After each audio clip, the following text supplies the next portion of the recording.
RMC, le grand oral des grandes gueules. Bonjour Monsieur Bergeon.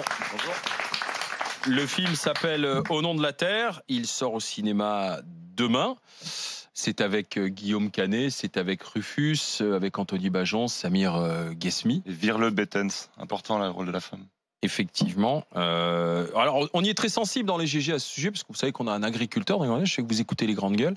Un agriculteur qui Je suis s'appelle... déçu de pas être avec Fatima, parce que c'est une amie du Poitou avec qui j'ai grandi. Ah bon? Ouais. Ouais, et vous avez avec Fatima? Non, Non. Non, c'est pour savoir. C'est une amie du Poitou, pour y avoir Non, des petits mais- Non, il a pas détails. dit, c'est Non, une mais petite amie du Poitou. Elle a grandi dans la campagne, dans la plaine du Poitou, céréalière, et voilà. Moi aussi, pas très loin. Donc, voilà. Alors, ce film, justement, est inspiré de votre histoire familiale. Vous êtes fils d'agriculteur. Votre père s'est suicidé lorsque vous aviez 16 ans. Est-ce que c'est vraiment... oui, on peut le dire, c'est votre histoire que vous racontez. Ouais, c'est très inspiré de l'histoire de ma famille. Je suis fils d'agriculteur, petit-fils d'agriculteur de deux côtés, par ma mère, mon père. Et je vous raconte un pan de ma vie, mais après, ça reste un film de cinéma. Et vous savez que souvent, la réalité, elle dépasse la fiction. Mais pourquoi avoir choisi de raconter cet épisode dramatique Parce que j'en ai déjà fait des magazines pour la télé, un documentaire, Les Fils de la Terre, et puis qu'un jour, ce documentaire est tombé sur le bureau d'un producteur engagé, Christophe Rossignon, La haine, Welcome, La loi du marché. Et Une hirondelle a fait le printemps, c'est un fils et frère d'agriculteur, donc on a les mêmes racines. Il a voulu qu'on se rencontre, et puis on a déjeuné ensemble, et à la fin du déjeuner est née l'envie commune de faire un film de cinéma, pour moi le premier. avec Guillaume Canet?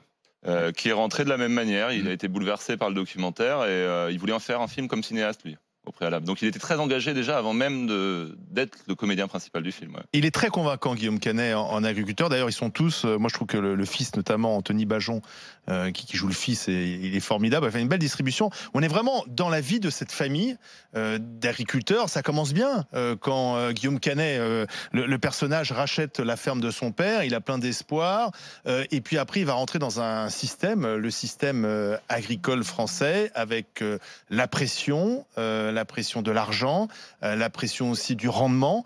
Et ce qui est bien montré, je trouve, dans le film, et on en parle souvent dans les grandes gueules, hein, de ces agriculteurs qui sont seuls, qui s'en sortent pas, qui sont dans une spirale infernale, c'est ce que démontre bien le film, c'est cette spirale infernale, et il n'a aucune solution en fait pour s'en sortir, Guillaume Canet, le personnage. Non, ouais, je montre cet isolement-là parce que forcément, il y a beaucoup de bonheur au début de ce film. Et moi, j'ai posé mes petites madeleines de Proust. C'est beaucoup de beaux souvenirs. Il y a presque des odeurs, des couleurs. La liberté de vivre dans une exploitation agricole, c'est génial. Regardez. Mais il y a aussi Au début, il est à cheval. D'ailleurs, il parcourt ça. Il est passionné. Il est passionné. Il dit, c'est super. Mon père, en vrai, est parti aux États-Unis un an faire un stage lié à l'école. On allait voir ce qui se passait dans le Nouveau Monde en 77-78. Voilà, on regardait ce qui se passait. Ils avaient quoi, 20 ans d'avance, c'est ce qu'on disait. Et ils étaient à la pointe du productivisme. Mais c'était notre plan Marshall à nous, que d'être productiviste. Pisani, 62, il faut produire. Et il faut qu'on soit fort aussi bien dans l'agriculture que dans l'agroalimentaire. Il faut nourrir tout le monde. C'est ça. Il faut alimenter les supermarchés, il faut exporter et autres. Ouais, au début, il y avait de l'espoir. Mais oui, il y avait de l'espoir parce que c'était quelqu'un de passionné. Et moi, je suis passionné aussi. Regardez, je la terre qui me colle au basket, puisque même à Paris, elle est bien présente, puisque je refais un film sur l'agriculture. Mais forcément, il y a de l'espoir, il y a de la passion. Après, il y a un système que je décris. C'est compliqué de raconter l'agriculture parce que c'est un jargon, c'est technique. Il faut que ça parle aussi bien à Brest, à Pau qu'en Lorraine. Je raconte l'intégration. Vous voyez comment un système coopératif, banquier et même plus encore vous pousse à investir en votre nom propre dans un bâtiment, une cathédrale. Et derrière, on vous apporte. Alors là, c'est des poulets, mais ça peut être des veaux. Des porcs, on vous apporte les animaux, l'aliment, et puis à la fin, on vous reprend tout, puis on vous dit peut-être que s'il reste de l'argent, peut-être que vous en aurez un petit peu, ou pas. C'est quand même le seul métier, on a le droit de produire à perte. Donc qui est la variable d'ajustement dans tout ce système? C'est l'humain. On va regarder, Édouard Bergeon, avant que nos grandes gueules ne prennent la parole, la bande-annonce.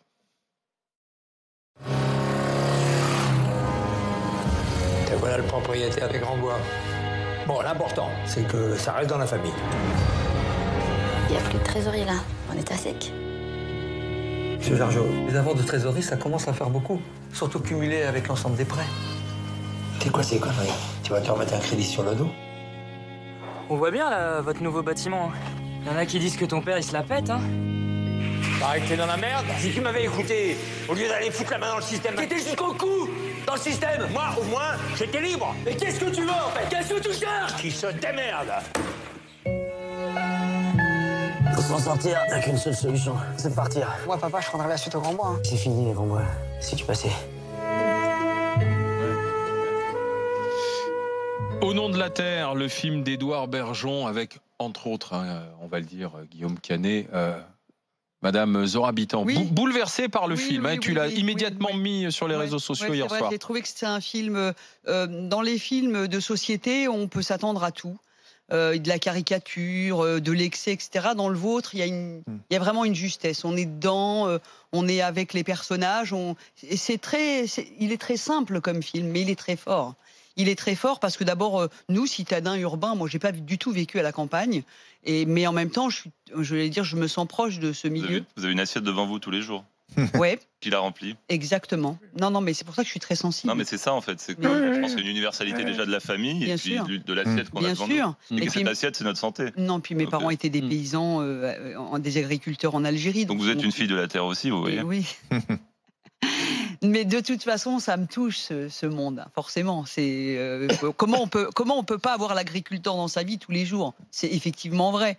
Mais en même temps, je me dis, mais à chaque fois, je me pose cette question-là, et il y a quelqu'un, s'il nous écoute, il va savoir de quoi je parle. L'autre jour, j'étais en train de chercher avec des amis une petite maison à acheter quelque part à la campagne en France, parce que j'en ai marre de louer des fortunes avec ma tribu de petits-enfants. Et donc, j'ai parcouru un peu les annonces en France et je me suis dit, mais mon Dieu, mais tous ces territoires où il y a des maisons pour que dalle, mais c'est quoi ce pays? Les déserts, les plus grands sont en France. Et ça m'a vraiment fait mal au cœur. Et donc, cette ruralité me parle. Et donc, je me suis dit, mais comment, dans notre pays, on peut avoir autant de gens comme ça qui nous font manger et qui se suicident, alors qu'ils nous font manger, alors que sans eux, on mange pas, et qui se battent pour qu'on mange bien, pour qu'on mange bon, pour qu'on mange à notre faim. Et pourtant, tous les jours, il y a des agriculteurs qui se suicident. Parce qu'il ne faudrait pas qu'on sanctuarise notre agriculture, comme on l'a fait. Oui, non, mais voilà, on voit bien. Tout à l'heure, on disait une société où tout le monde veut vivre à la carte avec du désir et veut cocher tout ce qu'il a envie. Bah non. Bah non. Oui, mais c'est compliqué parce que ces agriculteurs, à la fois, on leur a dit il faut aller dans cette direction. Après, on les a beaucoup critiqués, on les critique encore. On les critique encore beaucoup en ce moment avec le débat sur les pesticides. Mais oui, mais ça, c'est assez injuste parce que ils ont été là aussi où il fallait aller et on ne pouvait pas faire autrement. C'est là qu'il faut qu'on se réveille, parce que quand on n'aura plus rien à manger, qu'on n'aura plus d'eau à boire, l'argent, ça se mange pas. Hein. Ben voilà. C'est ça. Exactement. Il faut que ça change même dans les enseignements, parce que je pense qu'il y a encore beaucoup de travail à faire dans les lycées agricoles. C'est-à-dire on est sur le même modèle productiviste. Voilà, il y a de la cogestion dans tout un microcosme. Avec un syndicat très puissant, c'est ce que vous voulez dire? Je sais pas. C'est l'argent qui domine tout, encore là. Il y a des gros lobbies derrière. Voilà. Docteur, alors toi, tu vis à je suis à Fronton, oui, donc à Haute-Garonne, entre Toulouse et Montauban. Chez les maïsiculteurs. Un secteur rural, et la vigne. Et la vigne sur Fronton. Mais d'abord, le film en lui-même, il est plus que réaliste, il est hyper réaliste, ce film. C'est-à-dire que vous l'avez dit en arrivant, et c'est amusant parce que c'est la réflexion que je leur faisais en début d'émission, non seulement on le voit, mais on le sent.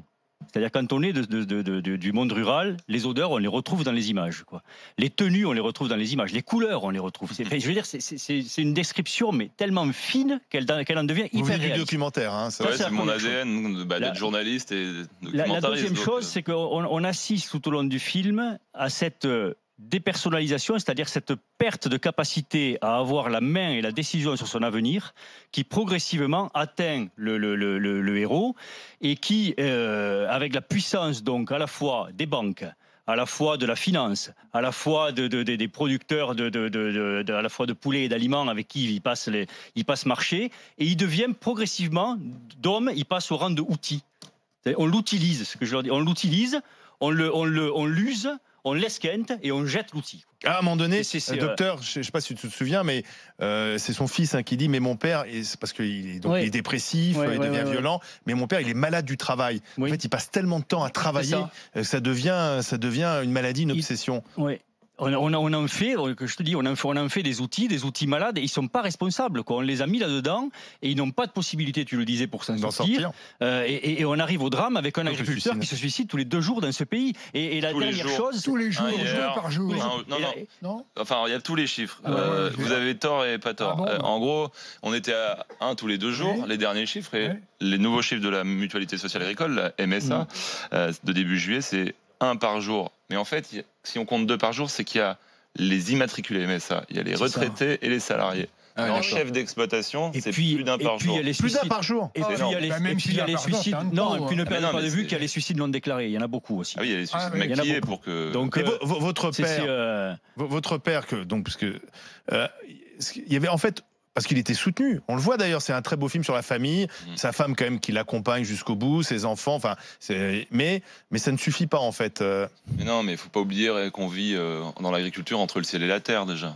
Vous êtes hyper vulnérable. Imaginez la pression au quotidien. La météo bouleverse tout, dans les champs, dans les bâtiments.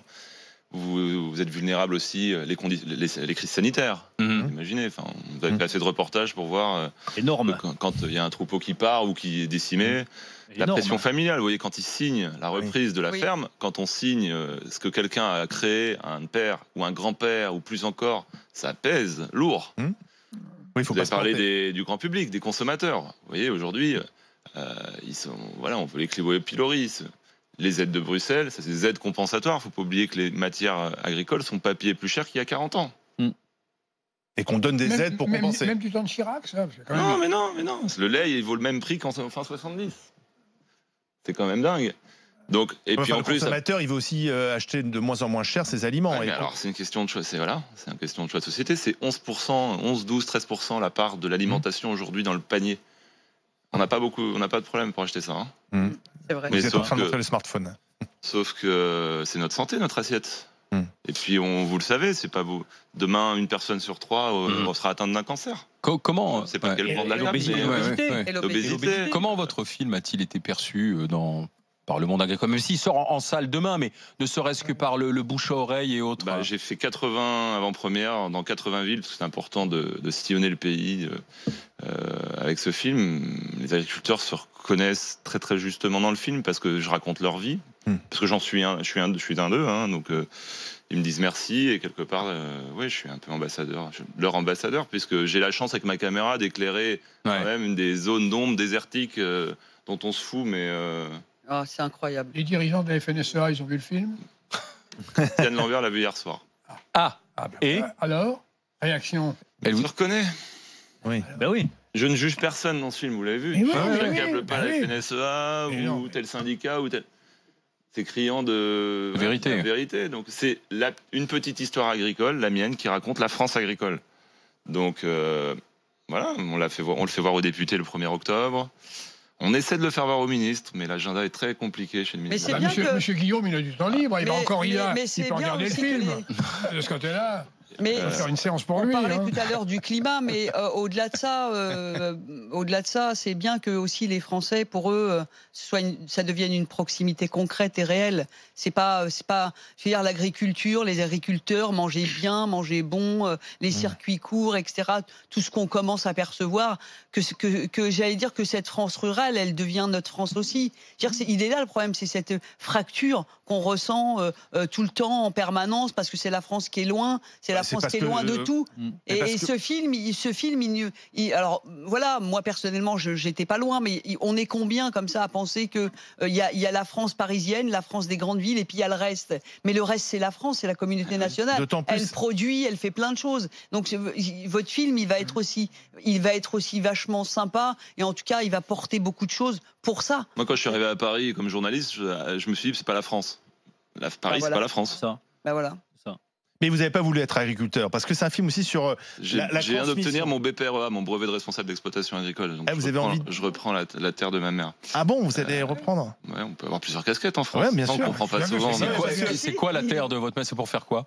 C'est que j'ai envie, et maman a très envie d'être à la retraite, donc on a arrêté les animaux quand mon père est parti, mais voilà, après il fallait bien qu'elle continue à vivre, puisqu'il fallait qu'elle paie encore 9 ans le plan de redressement judiciaire après que mon père soit parti. La pension de reversion de mon père, c'est 200 € par mois. Ah ouais. Et la terre, vous allez l'exploiter comment? C'est la terre de mon grand-père. On fait avec un voisin, on fait de l'entraide et puis on exploite des grandes cultures. On essaie de se passer de la chimie, mais c'est pas simple. On fait de l'agriculture de conservation avec des couverts végétaux qui sont capteurs de carbone. Mais là, vous voyez, on a des débats très techniques, 5 mètres, 10 mètres, 150 mètres. Ça se retrouve dans la nappe phréatique au final. Oui. Mais c'est compliqué d'opposer les. Faut pas opposer les agricultures. Faut arriver à sortir de la chimie. Faut y arriver. Pesticides, icides, fongicides, herbicides. D'accord, mais au risque de voir revenir aussi des maladies ou peut-être des champignons. Argument des phytosanitaires. Vous pensez, franchement? On peut y arriver? Bien sûr que oui. Ah bon? Mais comment on a fait pendant des millénaires? Oui, mais on était moins nombreux. Argument phyto. Pourquoi non, mais à un moment donné, on peut aussi, vous voyez, on peut faire 20 vaccins aux gamins par an. Est-ce qu'on sera en meilleure santé? Je sais pas. On fait tout tourner. On sait faire de la permaculture, de l'agroforesterie. C'est juste qu'il faut que les agricultures se croisent, mais il faut pas les opposer et se dire. Non, il y a des problèmes de circuits courts, de choses comme ça, quoi. Surtout, on peut pas tout abandonner tout de suite. Quand on voit le grand public, il faut abandonner la chimie, mais on laisse quoi? On laisse venir on en importe du soja argentin qui est lui mûri au glyphosate. C'est-à-dire que quand la graine est en pleine croissance, on passe un coup de glyphosate pour le faire mûrir. Mais c'est encore à 10 fois la dose que chez nous. Et nous, c'est en interculture. C'est-à-dire que c'est pas sur les. Sauf que, Édouard, le problème, c'est que nous, on est très exigeants, mais être plus royaliste que les rois, finalement, on va être, paradoxalement, c'est qu'on va être quand même obligé d'importer, parce qu'il faut bien nourrir. Du soja sur le port du Havre pour faire des produits véganes. OGM et peut-être glyphosate. Non, mais il faut faire attention à tout ça. Qu'est-ce que vous leur dites aux véganes, justement? Ah, mais ils font ce qu'ils veulent. Moi j'adore la viande, donc. Ouais. non, mais c'est parce que aujourd'hui, les exploitations incendier, on l'a vu récemment, un hangar et inscrire sur le hangar camp de la mort. Ça, je condamne tout à fait tous les actes de malveillance ou les antispécistes. C'est insupportable. Enfin, à un moment donné, on a le droit de la liberté des uns s'arrête au sel comme des autres. Oui, mais on s'en prend une fois plus à l'agriculteur. Ah oui, encore une fois. Mais voilà, c'est à nous tous. De toute façon, on a le pouvoir. Le politique avec un grand P. Oui. Vous avez entendu? C'est le consommateur qui a le pouvoir. Hein. Bah oui. C'est ça. Ouais. Politique avec un grand P, c'est qui? Ce sont les citoyens, donc les consommateurs. Qu'a décidé le patron d'Intermarché de la semaine dernière? Oui, j'ai vu. De retirer 150 à peu près additifs chimiques des produits de leur marque. Pourquoi? Parce que les gens, ils font Yuka, là. Qu'est-ce qui me fait le moins mal? On en avait parlé. Ça me fait mal, donc je vais plus l'acheter.